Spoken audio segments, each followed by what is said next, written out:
Alors, Alice Labouze, bonjour. Bonjour Grégoire. Vous tombez parfaitement bien parce que, non, mais comme présidente de Trecento Asset Management, vous investissez, enfin, vous avez développé plusieurs thématiques d'investissement, la robotique dernièrement, mais le cœur, l'histoire de départ de Trecento, c'est quand même l'investissement dans la santé.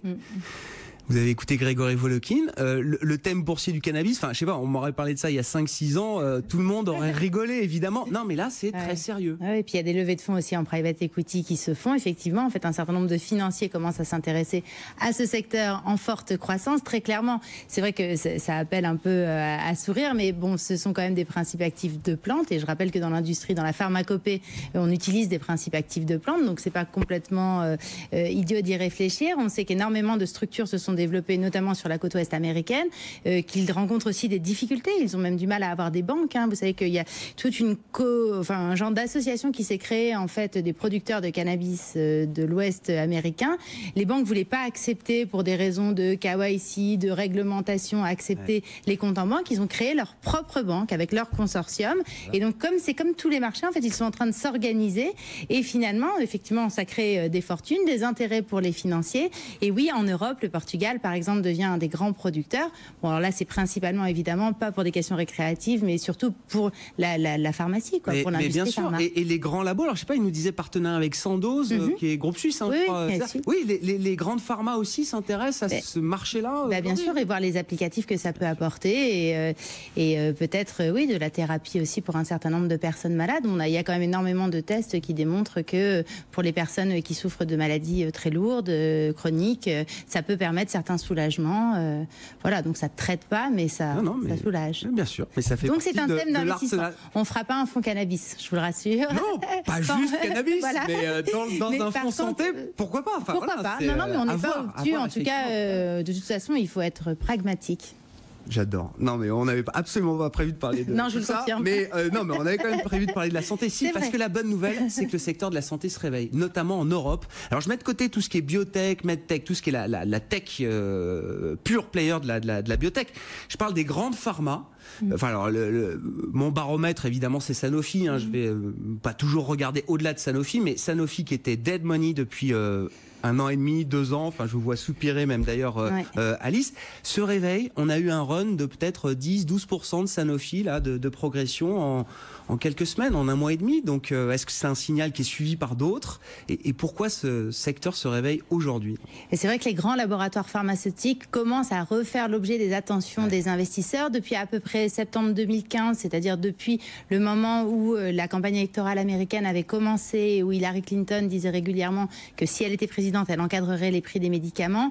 La plupart des investisseurs généralistes se sont détournés de tout ce qui était lié à l'encadrement des prix des médicaments et principalement des grands laboratoires pharmaceutiques. On vivait encore sur cette défiance-là 2 ans après, enfin 2-3 ans après, vous dites on vivait encore partie sur cette défiance. C'est certain d'ailleurs, c'est d'ailleurs ce qui est le plus, enfin dans le secteur de la santé, ça fait partie des grands enjeux, des grandes inquiétudes, le pouvoir du politique, sa capacité à demander des encadrements de prix. Alors après, leur capacité à le mettre en place, c'est un autre sujet, ça mériterait une émission complète, mais il n'empêche que c'est vrai que ça faisait peur. Et puis évidemment, la fameuse falaise des brevets, puisqu'on sait qu'il y a des milliards et des milliards de dollars qui ont été non gagnés par les grands laboratoires pharmaceutiques, parce que sont arrivés les fabricants de génériques de première génération, de deuxième génération, de troisième génération, qui sont venus manger leur part de marché sur leurs activités historiques. Mais là, ça y est, enfin, en fait, tout le monde se rend compte que la falaise des brevets, on est arrivé vraiment au bout du bout. Donc, et puis le pipeline s'est développé, les sociétés ont investi. C'est un nouveau cycle qui est en train de repartir. Complètement. On restructuré leur portefeuille, on fait des échanges d'actifs pour que chacun soit plus concentré sur son cœur business avec une plus grosse capacité à générer des marges et être dans une action positive en termes de chiffre d'affaires. Donc c'est vrai que le marché tout d'un coup se dit déjà la valorisation, il faut savoir évidemment, parce qu'on explique tout ça.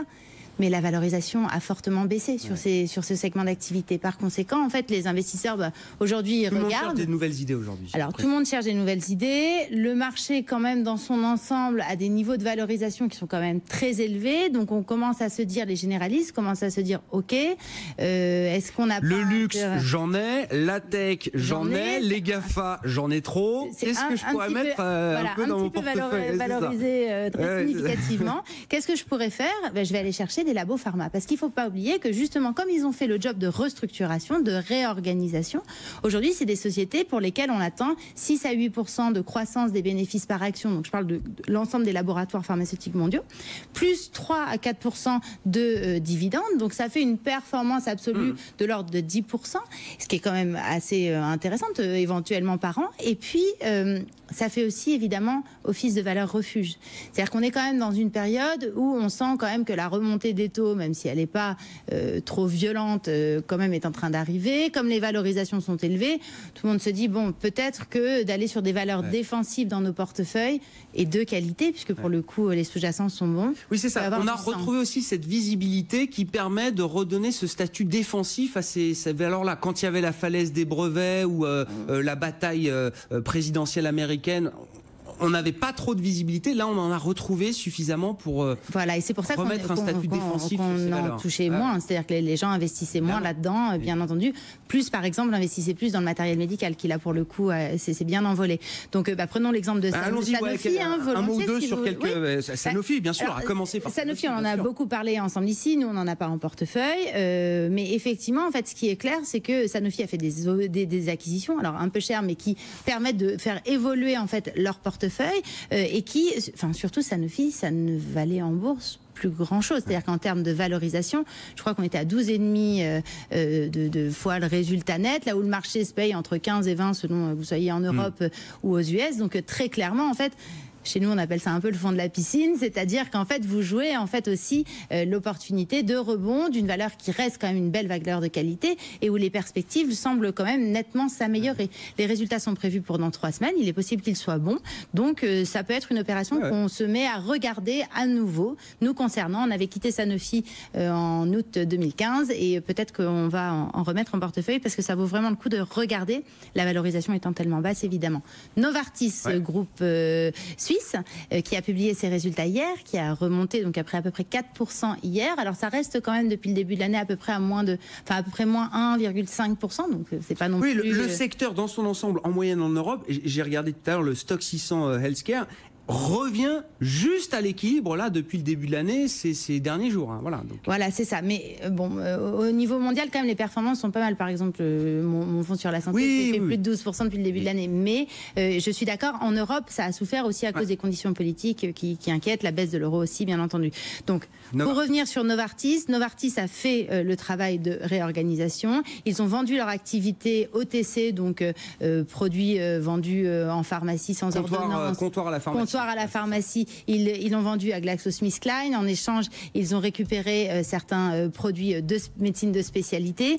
Donc les chiffres sont très bons, là, la publication d'hier. En plus, ils ont une activité ophtalmo qui s'appelle Alcon, qu'ils ont très bien réorganisée, dont ils envisagent de faire un spin-off, donc d'introduire cette partie-là en bourse. Ils l'ont annoncé en 2019. Donc c'est à nouveau créateur de valeur pour les actionnaires. Et pour couronner le tout, ils ont fait un programme de rachat d'actions de 5 milliards. Donc on est plutôt sur une bonne tendance sur Novartis. Ça fait partie de nos très très grosses convictions. Ah ouais, bon.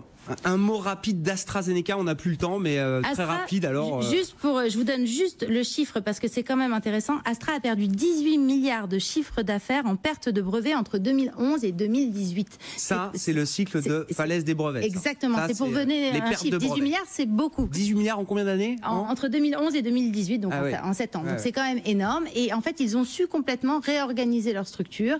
Ils se sont développés beaucoup dans l'oncologie. Ils font partie de ceux qui sont les plus prometteurs dans le monde dans la recherche en oncologie et en immuno-oncologie. Et donc aujourd'hui, alors c'est un petit peu déjà la valorisation a un peu remonté justement parce que le fond de la piscine a été bien remonté, mais il n'empêche que ça fait partie des belles valeurs en Europe, en Angleterre, qui méritent d'être regardées. Donc on en a en portefeuille aussi. Ouais, très bien. Bon, le réveil du secteur de la santé, parfait. Merci beaucoup Alice. Merci à vous. Avec nous sur BFM Business régulièrement, la présidente de Trecento Asset Management. Bientôt 16h.